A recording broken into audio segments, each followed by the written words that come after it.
पिया ठीक से कमैहा, कौन मुसावहत के ना फेरा में आईहा। राजा हो सुनो तारा, अरे दशहरा तो जाए पिया ठीक से कमैहा, कौन मुसावहत के ना फेरा में आईहा। फोन करीहा तू हाली कहतिया घरवाली, फोन करीहा तू हाली कहतिया घरवाली, जनी हमारा के तू बिसरईहा। जत बाहर कमाए परदेश, जत बाहर कमाए परदेश, ए राजा तनी ठीके से जइहा। ओ जत बाहर कमाए परदेश, ए राजा तनी ठीके से जइहा।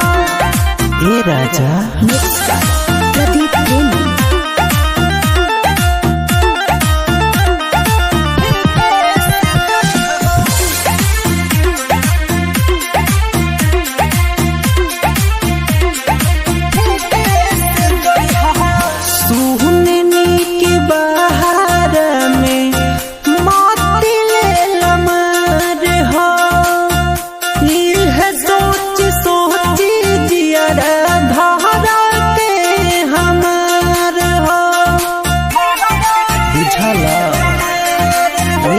सुननी की बहरा में मोती लेला मार हो, यह सोची सोची जियारा धड़के हमार हो, यह सोची सोची जियारा धड़के हमार हो। टाइम से कमैहा, टाइम से तू खैहा, टाइम से कमैहा, टाइम से तू खैहा, अपना प्यारी के जानी भूलैहा। जत बाहर कमाए परदेश, जत बाहर कमाए परदेश, ए राजा तनी ठीके से जइहा। ओ जत बाहर कमाए परदेश, ए राजा तनी ठीके से जइहा।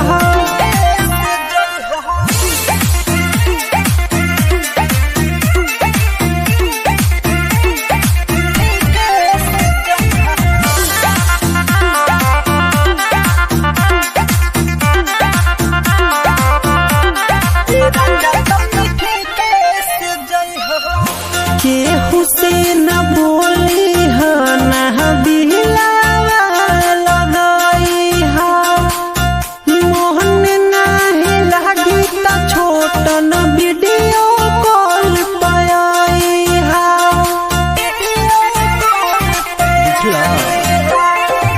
केहू से न बोली हा, न दिलावा लगाई हा, मोहन नाही लागी त वीडियो कॉल पाई हा, मोहन नाही लागी त वीडियो कॉल पाई हा। ओहे दीना दीवाना जनी करी हा बहाना, ओहे दीना दीवाना जनी करी हा बहाना, अमलेश से न बतिया छुपई हा।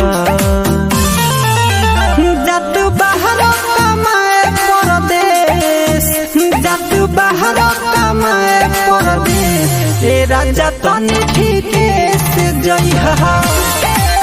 ओ जत बाहर कमाए परदेश, ए राजा तनी ठीके से जइहा।